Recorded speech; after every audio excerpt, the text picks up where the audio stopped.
नमस्कार, मैं हूं साहिल जोशी और आप देख रहे हैं पॉलिटिकल स्टॉक एक्सचेंज। और आज का मुद्दा सीधे देश के संविधान की आत्मा से जुड़ा है।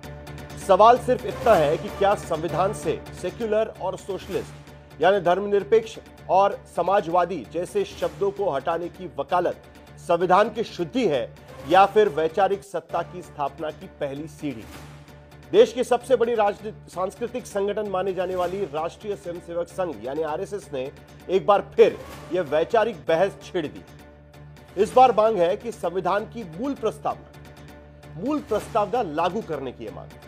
संघ की साप्ताहिक पत्रिका ऑर्गेनाइजर में लिखा गया है कि सेक्युलर और सोशलिस्ट जैसे शब्द संविधान में जोड़े गए वैचारिक बारूदी सुरंग है, यानी वैचारिक बारूदी सुरंग के तौर पर उसका इस्तेमाल किया गया, जिनका असली उद्देश्य था धार्मिक मूल्यों को कमजोर करना और राजनीतिक तुष्टीकरण को बढ़ावा देना। इस लेख में दोनों शब्दों को हटाने की मांग एक बार फिर की गई है और संविधान की मूल प्रस्तावना को बहाल करने की भी मांग की गई। अब आपको इससे सहयोग कह सकते हैं या फिर रणनीति, लेकिन इस बहस को चंद रोज पहले हवा दी गई थी संघ के सर कार्यवाह दत्तात्रेय होसबले के एक स्टेटमेंट में, जब उन्होंने खुलकर कहा था कि सेक्युलर और सोशलिस्ट जैसे शब्दों को संविधान की प्रस्तावना से हटा देना चाहिए। उधर कांग्रेस ने भी इन सभी मुद्दों को लेकर अपना मोर्चा खोल दिया। कांग्रेस का कहना है कि राज्यसभा सांसद जयराम रमेश दरअसल संघ पर इस मुद्दे को लेकर सीधा निशाना साधने की कोशिश कर रहे हैं। उन्होंने कहा है कि 1949 से ही आरएसएस संविधान का विरोध करता रहा है और सबसे बड़ा सवाल यह है कि क्या यह संविधान पर हमला है या संविधान की मूल प्रस्तावना को लागू करने की नीति। क्या यह अंबेडकर और नेहरू के विचारों का अपमान है या भारतीय परंपरा का सम्मान। और आज की डिबेट में हमारे साथ कांग्रेस, बीजेपी, संघ विचारक, संवैधानिक जानकार और धर्मनिरपेक्षता के पक्ष विपक्ष में खड़े राजनीतिक योद्धा भी खड़े हैं और हम उनसे पूछेंगे वो सवाल जो आप पूछना चाहते हैं, बिना डरे बिना रुके। लेकिन सबसे पहले संघ के बयान और उस पर प्रतिक्रिया को हम सुन लेते हैं एक बार और फिर बहस को आगे बढ़ाएंगे और फिर आपको बताएंगे पॉलिटिकल स्टॉक एक्सचेंज में वो सवाल जिनका सीधे जनता ने जवाब दिया। इस आपातकाल के दौरान भारत के संविधान के प्रस्तावना में, प्रियम्बल में दो शब्द जोड़े गए हैं। राय साहब, आप इस विषय के बारे में कभी बोलेंगे या लिखे तो मुझे मालूम नहीं है, देखता हूं। दो शब्द जोड़े हैं। हम सब लोगों को मालूम है सेक्युलरिज्म और सोशलिज्म के, तो क्या वो रहनी चाहिए प्रस्तावना में, ये विचार होना चाहिए। The RSS never accepted this Constitution of India and its foundational pillars of social justice, economic justice, political justice, saying that this Constitution did not derive inspiration from the ideals of Manu. It was not based on Manu's method. हमारे साथ में doctor Ajay Alok, प्रवक्ता है Bharatiya Janata party के, वो जुड़ रहे हैं। नीरज मिश्रा, कांग्रेस के प्रवक्ता, भी इस चर्चा में शामिल हो रहे हैं। कांग्रेस की तरफ से साफ शब्दों में कहा गया है कि ये संविधान का ढांचा बदलने की कोशिश मानी जा सकती है। डॉक्टर जितेंद्र कुमार, प्रवक्ता है जनता दल यूनाइटेड के, समाजवाद के नाम पर जो पार्टियां बनी हैं उनको वो इस डिबेट में हिस्सा लेते हुए उनकी मुखालफत करेंगे। आशुतोष हमारे साथ जुड़े हुए हैं, political analyst. Professor Sanjay Kumar, को डायरेक्टर है सीएसजीएस के और सेफोलॉजिस्ट भी है, वो भी इस चर्चा में शामिल होंगे। और चर्चा शुरू करने के पहले यानी संघ की जो मांग है खास करके, और ऑर्गेनाइजर में दत्तात्रेय होसबले के बयान के बाद जो उन्होंने मांग एक बार फिर दोहराई है ऑर्गेनाइजर में, उस मांग को लेकर हमने जनता से भी कुछ सवाल पूछे, क्योंकि जनता के जो जवाब आए उसको लेकर हम इस डिबेट की शुरुआत करेंगे। हमने लोगों से क्या सवाल पूछे? हमने पूछा कि इन सवालों के नतीजे और सवाल आपके सामने हम पहले रखेंगे और उसके बाद कितने फीसदी लोग क्या कहते हैं उसको लेकर हम बातचीत शुरू करेंगे। तो सबसे पहला सवाल यह था कि आपने संविधान की प्रस्तावना पढ़ी है क्या? क्योंकि आमतौर पर प्रीएम्बल लोग पढ़ते हैं, भारत में खास करके स्कूल में भी प्रीएम्बल पढ़ाया जाता है, प्रस्तावना पढ़ाई जाती है। तो क्या आपने ये पढ़ा था क्या? तो आप देख सकते हैं स्क्रीन पर विपक्ष के 40.8% लोगों ने कहा कि हाँ हमने ये प्रस्तावना पढ़ी है। जो एनडीए के समर्थक हैं उनमें से 45.2% लोगों ने कहा कि हाँ हमने ये संभावना पढ़ी, और जो अन्य ना इंडिया अलायंस के साथ में या एनडीए के पक्ष में है, उन लोगों ने भी कहा कि हाँ हमने ये प्रस्तावना पढ़ी है। तो कुल मिलाकर अगर हम देखें तो 45% तक लोग ये कह रहे हैं कि हाँ हमने ये प्रस्तावना पढ़ी है। प्रस्तावना हमने नहीं पढ़ी हुई है, प्रीएम्बल हमने नहीं पढ़ा है। विपक्ष से जुड़े 37.5% लोग कह रहे हैं कि हमने प्रस्तावना नहीं पढ़ी है। 36.6% एनडीए के समर्थक लोग भी कहते हैं कि हमने भी यह प्रस्तावना नहीं पढ़ी है। अन्य में 28.8% जो कह रहे हैं कि हमने ये प्रस्तावना नहीं पढ़ी है। हमने पढ़ी है कि नहीं पढ़ी है ये भी कहने वाले लोग हैं, लेकिन उनकी संख्या काफी कम है। अगर विपक्ष में देखें तो 21.7% लोग कहते हैं कि हाँ हमें पता नहीं कि हमने ये प्रीएम्बल पढ़ा है कि नहीं पढ़ा है। एनडीए समर्थक जो है 18.2% लोग कहते हैं कि हमें नहीं पता कि हमने ये प्रस्तावना पढ़ी है कि नहीं पढ़ी है। और अन्य में करीब करीब 23.9% लोग कहते हैं कि हाँ हमें नहीं पता कि ये प्रस्तावना हमने पढ़ी है कि नहीं पढ़ी है।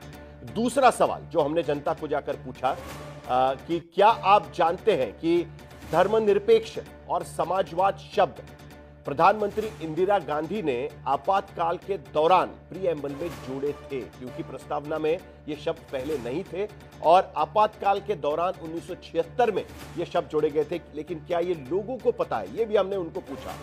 तो जो विपक्ष में इंडिया अलायंस से जुड़े लोग हैं उनमें से 1% लोग कह रहे हैं कि हाँ हमें यह पता है कि इंदिरा गांधी ने आपातकाल के दौरान ये शब्द जोड़े गए हैं। लेकिन एनडीए के समर्थकों में इसकी जानकारी ज्यादा है। 46.7% लोग कह रहे हैं कि हाँ हमें पता है कि ये आपातकाल के दौरान जोड़े गए। और अन्य में भी करीब करीब 35.3% लोग कहते हैं कि हाँ हमें पता है कि आपातकाल के दौरान ये जोड़े गए हैं।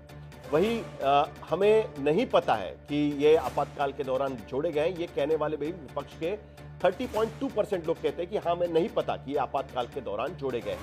जबकि एनडीए समर्थक 22.8%, एनडीए के भी समर्थक ऐसे लोग हैं कि जो कहते हैं कि हमें नहीं पता कि आपातकाल के दौरान जोड़े गए और कह नहीं सकते। उसमें भी विपक्ष से जुड़े 26.8% लोग कहते हैं कि हम नहीं पता नहीं हमें किस तरीके से वो आपातकाल के दौरान जोड़े हैं या उससे पहले जोड़े हैं, लेकिन जोड़े हैं ये हमको पता है। वही 30.5% एनडीए समर्थक लोग वो भी कह रहे हैं कि हमें इसके बारे में जानकारी नहीं है।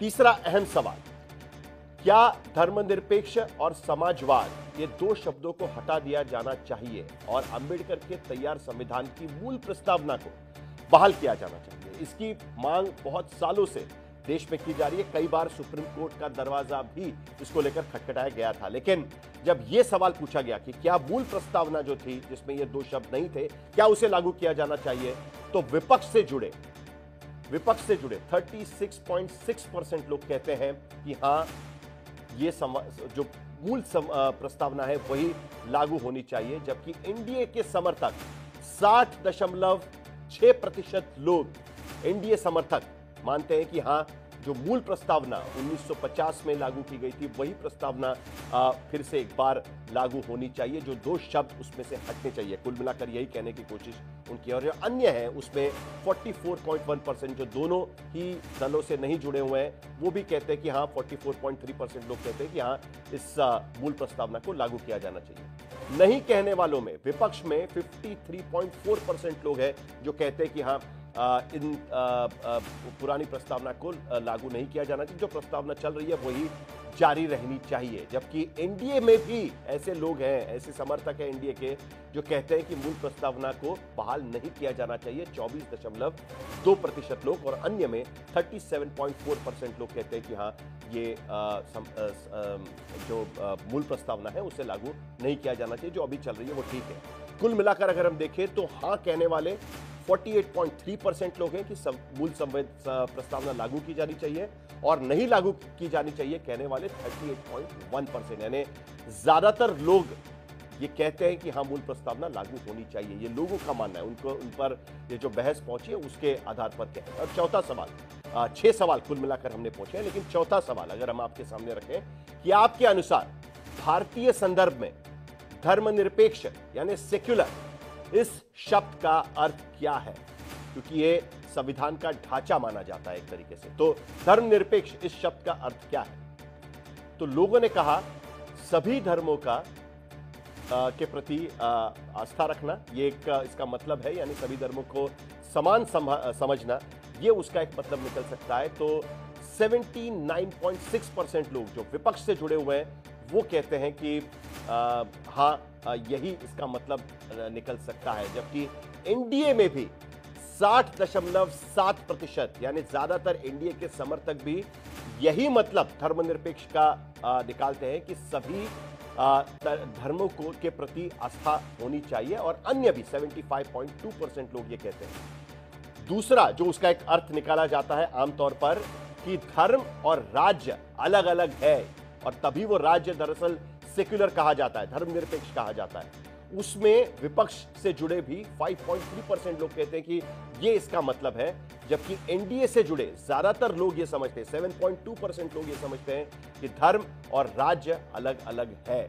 ये इसका मतलब समझने की कोशिश वो कर रहे हैं। कुल मिलाकर अगर हम देखें तो अलग अलग मतलब जो इस पूरे मामले के निकालने की कोशिश की गई है, उसके आधार पर अगर हम देखें तो सार्वजनिक जिंदगी में धर्म का दखल नहीं होना चाहिए। विपक्ष से जुड़े 5.3% लोग कहते हैं कि सार्वजनिक जिंदगी में धर्म का दखल नहीं होना चाहिए, 5.3%, और 8.7% एनडीए के लोग धर्मनिरपेक्ष शब्द का यह मतलब निकाल रहे हैं। कुछ और अन्य भी 5.6% और 10.4% अपना अपना मतलब एनडीए के समर्थक भी निकाल रहे हैं, और उसके साथ साथ विपक्ष भी निकाल रहे हैं। लेकिन ज्यादातर लोगों को, फिर भले वो एनडीए के समर्थक हो, विपक्ष हो या अन्य हो, 70.6% लोगों को लगता है सभी धर्मों के प्रति सम्मान रखना यही धर्मनिरपेक्ष शब्द का असली मतलब है। और भी दो सवाल हमने पूछे हुए हैं, उसको लेकर भी हम चर्चा में शामिल होंगे, लेकिन उससे पहले चर्चा की शुरुआत करते हैं। हमारे साथ डॉक्टर अजय आलोक जुड़ चुके हैं। उन्होंने कहा है कि इसमें कोई बुराई नहीं है, इनका स्टेटमेंट इस बात पर आया था कि इसमें कोई बुराई नहीं है कि अगर धर्मनिरपेक्ष और सोशलिस्ट, सेक्युलर और सोशलिस्ट, इन शब्दों को हटा दिया जाए। लोगों की राय भी हमने सामने रखी है। कुल मिलाकर लोगों को पता है कि वो क्या कह रहे हैं, लेकिन बहुत ही ओवरवेलमिंग तरीके से लोग ये भी नहीं कहते कि हाँ पुरानी प्रीएम्बल पर लौट जाना चाहिए, लेकिन उसके साथ साथ ओवरवेलमिंग तरीके से ये भी नहीं कह रहे हैं कि नहीं, पुराने प्रीएम्बल पर लौटना ठीक नहीं होगा। क्या आपकी सोच है? क्या आपको लगता है कि अब यह मौका आया है कि इन दो शब्दों को हटा देना चाहिए? देखिए साहिल जी, सबसे पहली बात कि दत्तात्रेय होसबोले जी ने ये कभी नहीं कहा था कि मैं ये मांग करता हूं। उन्होंने कहा था कि देश में अब इस पर विमर्श होना चाहिए कि सेकुलरिज्म और सोशलिज्म, ये दो शब्द हमारे संविधान के मूल भावना में जो घुसाए गए थे जबरन, और वो भी तब जब सारे विपक्ष के लोग जेल में आराम कर रहे थे, कर्टसी हमारी पूर्व प्रधानमंत्री इंदिरा गांधी, उसकी हमें आज की मायने में ज़रूरत है कि नहीं, ये उन्होंने मांग की थी। देखिए, मांग मानना नहीं मानना अलग बात है, वो संसद का काम है। संसद में सरकार क्या करती है, विपक्ष क्या करता है, पारित होता है, नहीं होता है, कैसे होता है, वो बहुत दूर की कौड़ी है, उस पर नहीं चलते हैं अभी। लेकिन ये बात तो मानना पड़ेगा ना कि उस वैचारिक विमर्श की शुरुआत हो चुकी है देश में।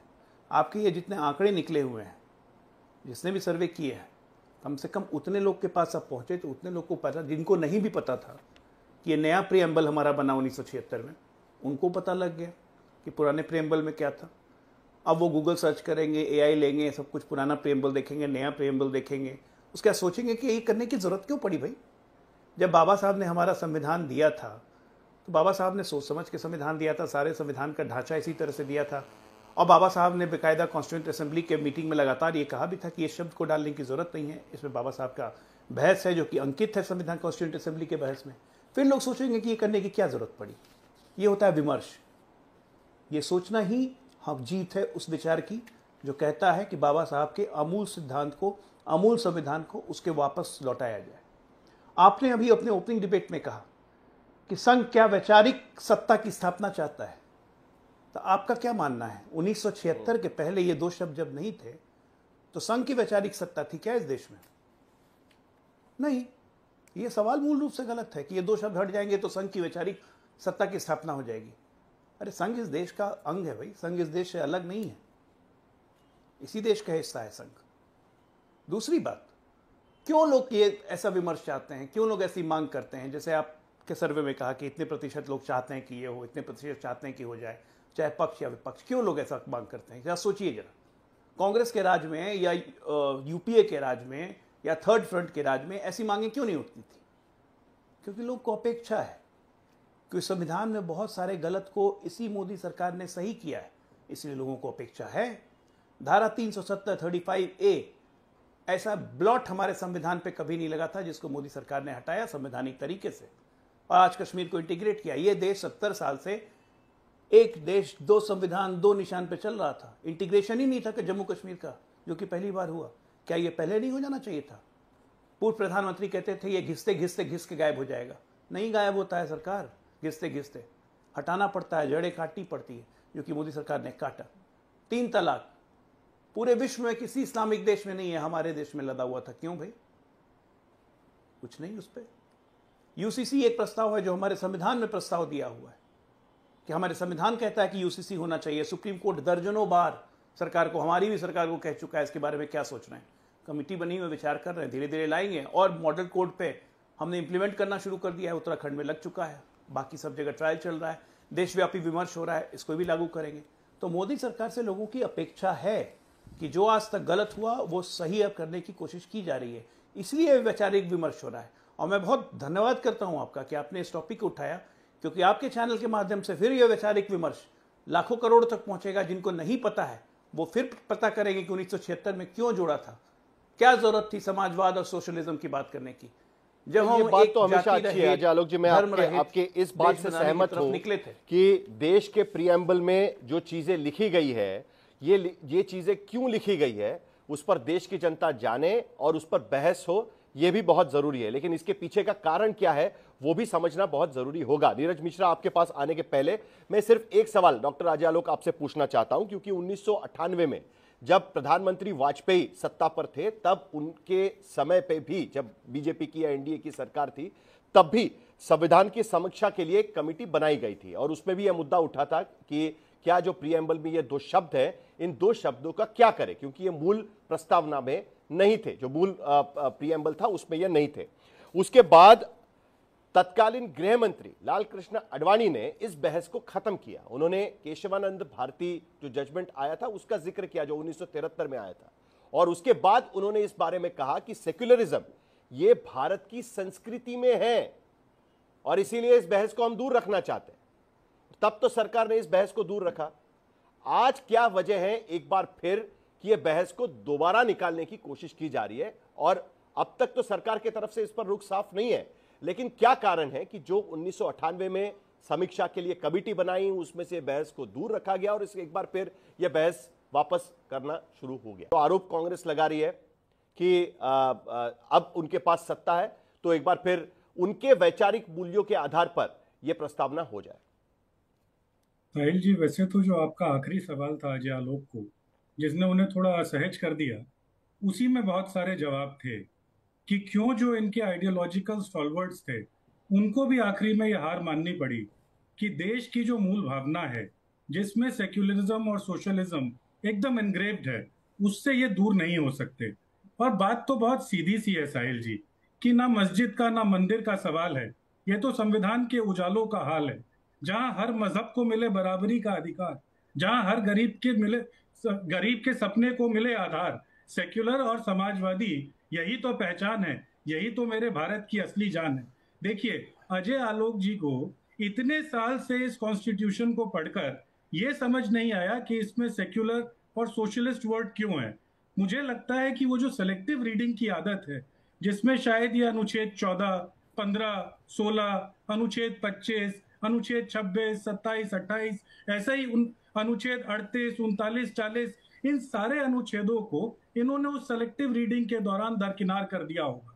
क्योंकि इस संविधान के अंदर हम इस बात को तो नहीं नकार सकते कि प्रस्तावना में 1976 में ऐड हुआ, लेकिन इस संविधान की जो मूल भावना है, उस मूल भावना में धर्म के आधार पर और जाति के आधार पर और साथ ही साथ वो आर्थिक और सामाजिक आधार पर वो जो इक्वालिटी की बात रखी गई, वो जो प्रिंसिपल्स रखे गए, उसी को इस प्रस्तावना के अंदर डाला गया।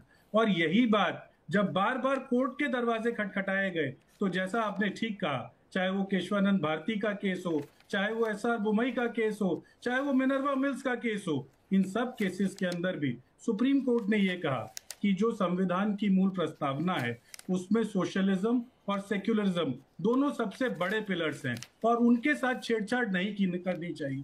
और साहिल जी, हम लोगों को ये तो समझना होगा कि ये प्रस्तावना कोई सिर्फ शब्दों का एक सम्मेलन नहीं है, ये तो हमारे उस संविधान की आत्मा है, ये तो हमें दिशा दिखाती है, और उस दिशा से हम जैसे भटक जाएंगे। आप मुझे एक बात बताइए, आज अगर हम इस देश के अंदर संविधान में से सोशलिस्ट शब्द को हटा देते हैं, तो क्या वो जो पंक्ति में खड़ा हुआ आखिरी व्यक्ति है, जिसके लिए पॉलिसी बनाना इस सरकार की जिम्मेदारी है, क्या हम उसको मजबूर कर पाएंगे कि आप ये सोशलिस्ट अप्रोच के साथ उस आखिरी पंक्ति में खड़े हुए व्यक्ति के लिए काम कीजिए? आप इस देश से अगर इस संविधान से सेक्युलर शब्द को हटा देंगे, तो क्या इस देश का जो माइनॉरिटी वर्ग है, क्या आप उसको ये विश्वास दिला पाएंगे कि वो दोयम दर्जे का नागरिक नहीं हो जाएगा? इस देश के अंदर, इस संविधान के अंदर और उसकी मूल प्रस्तावना में इन शब्दों को इसीलिए रखा गया है।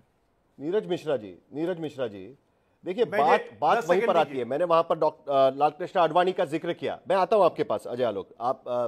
मैंने लालकृष्ण आडवाणी का जिक्र किया, लेकिन उसी तरीके से प्रधानमंत्री नेहरू का भी जिक्र होना चाहिए, क्योंकि ये जब डिबेट छिड़ी थी कॉन्स्टिट्यूएंट असेंबली में, तब नेहरू ने उसको पुष्ट नहीं किया। वो खुद एक सोशलिस्ट थे, वो अपने आप को समाजवादी मानते थे, लेकिन उसके बावजूद नेहरू ये कह रहे थे कि इस कॉन्स्टिट्यूशन का स्ट्रक्चर ही ऐसा है कि जो एक वेलफेयर स्टेट इंश्योर करता है। वो कहता है कि भारत एक वेलफेयर स्टेट है, लोगों की भलाई के लिए बना हुआ राज्य है, और ये दिखता है कॉन्स्टिट्यूशन में। उसके साथ साथ उनको यह भी लग रहा था कि भारत का कॉन्स्टिट्यूशन का ढांचा ही इस तरीके से, उसके डायरेक्टिव प्रिंसिपल्स हो या बाकी सारी चीजें उसमें ऐसी है कि जिसके वजह से हर धर्म का समान सम्मान ये उसमें उचित किया गया है, उसमें इंश्योर किया गया है। तो ऐसे में ये दो शब्द डालने की कोई जरूरत नहीं है, ये खुद नेहरू समझते थे।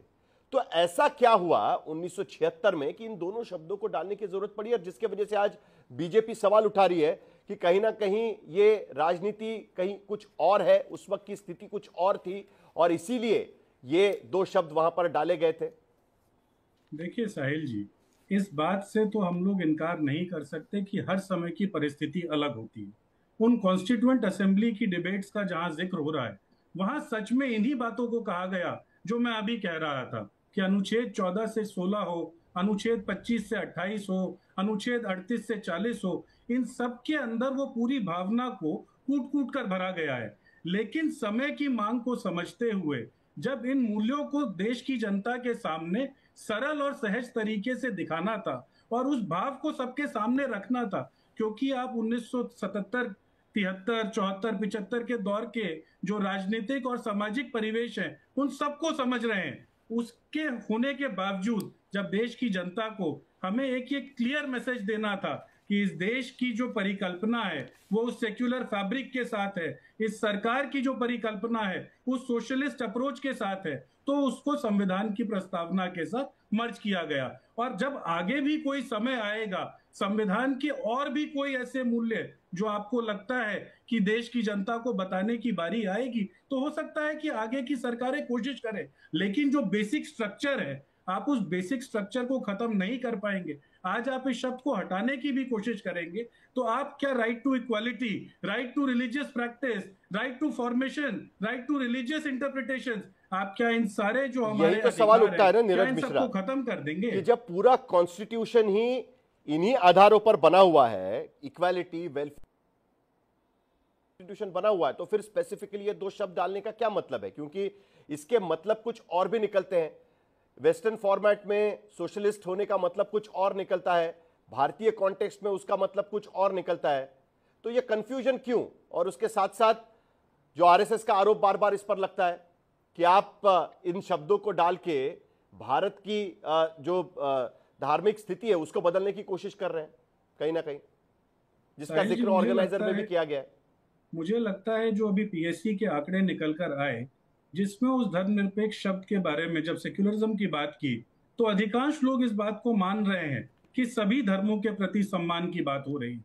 और हम यही बात तो हर बार कहते हैं कि हमारे देश का जो सोशल फैब्रिक है, वो गंगा जमुनी तहजीब जो है वो यही कहती है कि हम सबका सम्मान करेंगे। अगर ऐसा नहीं होता तो हो सकता है वेस्टर्न डेमोक्रेसीज की तरह आज हम भी एक स्टेट रिलीजन की बात कर देते, लेकिन क्या उस स्टेट रिलीजन के साथ हम क्या जिस विकास की यात्रा पर निकले हुए हैं क्या हम वहां पहुंच पाते? ये सबसे बड़ा सवाल है। और उस परिप्रेक्ष्य में जब 1947 का जो दंश है वो आज तक हम लोगों को सताता है। जितेंद्र कुमार से पूछ लेते हैं, क्योंकि उनकी पार्टी तो समाजवाद के नाम पर ही बनी हुई है, ठीक है, उनकी पहली पार्टी का नाम तो समता पार्टी था, जो आज जनता दल यूनाइटेड बन चुका है। उनके पार्टी के जो बनाने वाले हैं जॉर्ज फर्नांडिस, वो समाजवाद के मुखर नेता माने जाते थे। नीतीश कुमार भी समाजवाद का पाठ पढ़कर ही राजनीति में आए हुए थे। और ऐसे में जितेंद्र कुमार, अगर यह बहस छिड़ जाती है कि समाजवाद और सेक्युलर ये शब्द हटा दिए जाए प्रीएम्बल से, तो आपकी भूमिका क्या रहेगी जेडीयू की? और खास करके अब बिहार के चुनाव भी है। हमारी पार्टी का मानना है साहिल जी, सेकुलरिज्म और सोशलिज्म संविधान का इंटीग्रल पार्ट है। सुप्रीम कोर्ट ने भी केशवानंद भारती के मामले में इसको साबित किया है, सिद्ध किया है और इस पर अपना निर्णय दिया है। संविधान का अनुच्छेद 25 से लेकर 28 तक में इसकी चर्चा है, जिसका प्रतिबिंबन प्रस्तावना में दिखता है। हम लोग संविधान को मानने वाले लोग हैं और हमारी पार्टी जिन 5 आदर्श पुरुषों के शिक्षाओं पे चल रहा है, उनके पदचिन्हों पे चल रहा है, उसमें महात्मा गांधी, बाबा साहब अम्बेडकर, जयप्रकाश नारायण, लोहिया और कर्पूरी ठाकुर शामिल हैं। तो हम लोग तो आधुनिक समय में 2025 में समाजवादी मूल्यों के सच्चे वाहक हमारे माननीय मुख्यमंत्री नीतीश कुमार जी हैं, जिन्होंने बिहार में सामाजिक न्याय के साथ विकास को सुनिश्चित किया है और पंचायती राज संस्थानों में लैंगिक समानता सुनिश्चित करते हुए महिलाओं को आरक्षण दिया है। हम लोग किसी भी प्रकार के तुष्टीकरण का विरोध करते हैं, ठीक उसी प्रकार हम लोग फांसीवाद के भी विरोधी हैं। हम लोगों ने मंदिरों, मस्जिदों और गिरजाघरों को भी, यानी चर्चों को भी घेरेबंदी या बाड़ेबंदी करवाया है। तो पार्टी की भूमिका छोड़िए, धार्मिक मुद्दे से जुड़ा हुआ जो मेरा झगड़ा है, स्पेसिफिक सवाल है, टेंशन है, वो दूर हो जाए। जितेंद्र कुमार जी, मेरा स्पेसिफिक सवाल है, जो ऑर्गेनाइजर सवाल उठा रही है कि धार्मिक मूल्यों को हटाने की कोशिश है। अगर ये 2 शब्द रहते हैं तो जो भारत के धार्मिक मूल्य है आरएसएस के मुताबिक, वो धार्मिक मूल्यों को यहां पर हटाने की कोशिश है। अगर समाजवाद और सेक्युलर ये 2 शब्दों का प्रीएम्बल में इस्तेमाल होता है तो क्या आपकी पार्टी की भूमिका है कि क्या ये 2 शब्द हटा देने चाहिए और जो मूल प्रीएम्बल था उसको एक बार फिर लागू कर देना चाहिए, जो प्रस्तावना थी कॉन्स्टिट्यूशन की? उसका जवाब जल्दी से दीजिए जितेंद्र कुमार जी, उसके बाद आगे के 2 सवाल भी लेंगे, चर्चा आगे बढ़ाएंगे। जितेंद्र कुमार, मेरी पार्टी जनता दल यूनाइटेड संविधान की प्रस्तावना में किसी भी प्रकार के छेड़छाड़ का विरोध करती है और ये दोनों शब्द संविधान की प्रस्तावना में रहना चाहिए, क्योंकि हम लोग समाजवाद के सच्चे वाहक हैं और हम लोग की पार्टी इस बात में विश्वास रखती है कि विकास के क्रम में जो आखिरी व्यक्ति है, पंक्ति में खड़ा आखिरी व्यक्ति, उसका भी विकास हो और ग्रासरूट लेवल पे विकास हो, तृणमूल स्तर पे विकास हो और वे व्यक्ति जो समाजवाद का नाम लिए बिना सारा वेलफेयर इकोनॉमिक्स कोई भी पार्टी की सरकार आए वो लागू करती है। लेकिन इन 2 शब्दों की अहमियत प्रीएम्बल में है कि नहीं है, उसका जवाब दीजिए। आप बता दीजिए कि नहीं पूरा कॉन्स्टिट्यूशन ठीक ठाक है तो इन 2 शब्दों की जरूरत नहीं है, जो आरएसएस और बीजेपी आज की स्थिति में बीजेपी के प्रवक्ता भी कह रहे हैं। आरएसएस की तो मांग है ही, दत्तात्रेय होसबले कह चुके हैं उस बात को। इन दोनों शब्दों की अहमियत संविधान की प्रस्तावना में है और हमारी पार्टी इसका पुरजोर समर्थन करती है। हमारा देश सर्वधर्म समभाव में विश्वास रखता है। आखिर में जो 6ठा सवाल पूछा गया कि क्या आपको लगता है कि धर्मनिरपेक्ष और समाजवाद शब्दों को हटाने पर जो बहस हो रही है वो राजनीति से प्रेरित है? तो हां, पूरी तरीके से राजनीति से प्रेरित है ये पूरी बहस। ये मानने वाले 63.7% लोग ये कहते हैं कि हां, ये राजनीति से प्रेरित ये बहस है। लेकिन एनडीए के समर्थक भी 44% लोग एनडीए के समर्थक ये मानते हैं कि हां, ये राजनीति से प्रेरित बहस है। यानी कुल मिलाकर 50% से ज्यादा लोगों को लगता है कि यह पूरी बहस ये राजनीति से प्रेरित है। आशुतोष, जो आपने सुना, आपने देखा, राजनीति से प्रेरित बहस लगती है पूरी। क्या इसका फायदा होगा? क्योंकि इससे पहले भी बिहार चुनाव के वक्त इस तरीके की बहस निकली थी, उसका खामियाजा भुगतना पड़ा था सरकारी पार्टियों को। देखिए साहिल, सबसे पहले तो यह समझनी पड़ेगी कि ये जो बहस, इस बहस को जिंदा क्यों किया गया, जबकि यह बहस सुप्रीम कोर्ट ने अपने स्तर पर पूरी तरीके से खत्म कर दी। एक बार नहीं, कम से कम 2 बार।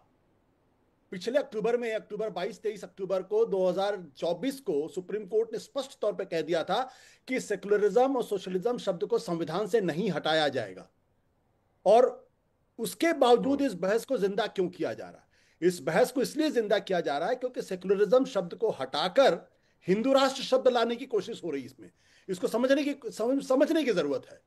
सुप्रीम कोर्ट ने साफ तौर पे कहा कि आप जब इस सेकुलरिज्म और सोशलिज्म को हटाने की बात कर रहे हैं तो फिर अब तक जितने अमेंडमेंट्स हुए हैं वो भी नलीफाई कर दीजिए, तब तो ओरिजिनल कॉन्स्टिट्यूशन रहेगा। आपने 100 से ज्यादा अमेंडमेंट हो चुके हैं, और अगर 100 से ज्यादा अमेंडमेंट हो चुके तो इसका मतलब जो ओरिजिनल संविधान है बाबा साहब अम्बेडकर का वो वैसा नहीं बचा है, तो आप सारे संविधान को हटाने की बात कर सकते हैं। ये सुप्रीम कोर्ट ने कहा। सुप्रीम कोर्ट ने साफ तौर पे कहा है कि संविधान एक लिविंग ऑर्गेनिज्म है, इसमें लगातार बदलाव की जरूरत है, इसलिए इसमें लगातार अमेंडमेंट की बात की गई है। यह बात भारतीय जनता पार्टी और आरएसएस नहीं समझना चाहती, क्योंकि वो मूलतः अपने स्वभाव में इस संविधान से नफरत करते हैं। और यह मैं नहीं कह रहा हूं, ये अगर आरएसएस के प्रमुखों का बयान उठा के देख लें, जब 26 नवंबर 1950 को जब संविधान लागू किया गया था, उस वक्त गोलवलकर ने कहा था कि इसमें तो भारत की आत्मा नहीं, इसको तो भारत का हिंदू मानेगा ही नहीं। वहां तक कि झंडे की बात, तिरंगे की बात हम कह दिया तो आप शकुन है। लेकिन हिंदुओं ने पिछले, लेकिन वो शब्द जोड़ने की बात कहां कर रहे हैं, वो तो सिर्फ 2 शब्द निकालने की बात कर रहे हैं Ashutosh. Stating that the constitution is a living document and can be amended including the preamble, ये सुप्रीम कोर्ट ने कहा। और उसके बाद कहा, इतने दिन के बाद आपको याद आई है जो यहां आ गए हैं, अगर चेंज करना है तो जाइए वही चेंज कीजिए जहां चेंज किया गया था। मतलब कि 44 साल बाद पूरी बात बताया कीजिए ना, आधा बात नहीं बताइए। It can be amended. जब प्रीएम्बल को अमेंड किया जा सकता है तो उस अमेंडमेंट को खारिज भी किया जा सकता है। क्या पहले अमेंडमेंट्स को खारिज नहीं किया गया है? यही बात तो विमर्श की बात है, यही बात विमर्श में डालने की बात हो गई है। तो संविधान विरोधी कहां से हो गया? तब तो संविधान विरोधी कहां से हो गया? प्रो हिंदू राष्ट्र, इसमें हिंदू राष्ट्र डालने की बात कहां से हो गई? ये होता है कम्युनलिज्म का जहर, ये होता है कम्युनिज्म का जहर। अभी आपने कहा कि हिंदू राष्ट्र डालने की सोचते हैं, भाई किसने कहा हिंदू राष्ट्र डालने की? या आशुतोष कह रहे हैं, आशुतोष कह रहे हैं। एक मिनट जरा सबको शांत करिए। मुझे संजय कुमार से आखिर में एक शब्द, एक प्रतिक्रिया लेनी है आखिर में, क्योंकि ये बहस लंबी छिड़ सकती है। आखिर में लोगों को जब पूछा गया समाजवादी का मतलब क्या है, तो लोगों ने सही मतलब बताया उनके मुताबिक। उनका कहना है कि लोक कल्याणकारी योजनाएं, गरीबों के लिए योजनाएं, ये साफ मतलब उन्होंने निकाला है। उसके साथ साथ वो ये भी देख रहे हैं कि इसके पीछे राजनीति भी उनको नजर आती है। लोग होशियार हैं, ये बेवजह बहस है और इसका कोई असर नहीं होगा, ऐसा आपको लगता है जिस तरीके के से लोगों की प्रतिक्रिया इस पर दिख रही है? संजय कुमार जी। नहीं, मुझे लगता नहीं है कि इसका असर नहीं होगा लोगों पर। वजह बेवजह है या नहीं, इस पे कई लोगों ने अपने अपने विचार रखे। मुझे लग रहा है कि संविधान की जो इंटरप्रिटेशन का सबसे बड़ा अधिकार किसके पास है या पावर किसके पास है, वो सुप्रीम कोर्ट के पास है। मुझे लगता है कानून संगत होने की जरूरत है, कानून के हिसाब से चलने की जरूरत है। इस पर पब्लिक सेंटिमेंट्स से बहने की जरूरत नहीं है कि क्या संविधान में परिवर्तन होना चाहिए, सोशलिस्ट और सेकुलर रिपब्लिक जो शब्द है उसको हटाना चाहिए या नहीं हटाना चाहिए। इस मसले का हल सर्वे करके नहीं निकलेगा, निकलना भी नहीं चाहिए कि जनता इस पर क्या सोचती है, क्योंकि ये कानूनी दांवपेच है। ये संविधान के इंटरप्रिटेशन का सवाल है और संविधान का इंटरप्रिटेशन सबसे अच्छा सुप्रीम कोर्ट कर सकता है, क्योंकि वहां पे जो लोग बैठे हैं, जो जजेस हैं, उनको इसके बारे में ज्ञान है। सवाल यह है कि लोग ये कह रहे हैं इसका असर होगा या नहीं होगा। असर तो जरूर होगा। जिस तरह से चीजों पे डिबेट होती है, तो बिल्कुल आप देखिए कोई भी मुद्दा लेके आते हैं तो लोग 2 खेमे में बट जाते हैं। और आपने देखा अलग अलग मुद्दों पर एनडीए के समर्थक का ओपिनियन अलग है, तो जो दूसरी पार्टी के समर्थक है, यूपीए के समर्थक या इंडिया के समर्थक, उनके ओपिनियन अलग। 2 खेमे। संजय कुमार जी माफ करिए, आज के डिबेट में मेरे पास सचमुच में ज्यादा समय नहीं है कि मैं इस डिबेट को और आगे बढ़ा सकूं, लेकिन ये 2 खेमे साफ नजर आ रहे हैं। लेकिन उसके साथ साथ ये भी साफ नजर आ रहा है कि लोगों को दिखता है कि इसमें कहीं ना कहीं राजनीति है और राजनीति से प्रेरित ये डिबेट यहां पर हो सकती है। कहां तक ये डिबेट जाएगी आने वाले सत्र में, सेशन में, पार्लियामेंट के सेशन में, क्या ये डिबेट एक बार फिर छिड़ी जाएगी? इस सारे मुद्दों पर हमारी नजर बनी रही।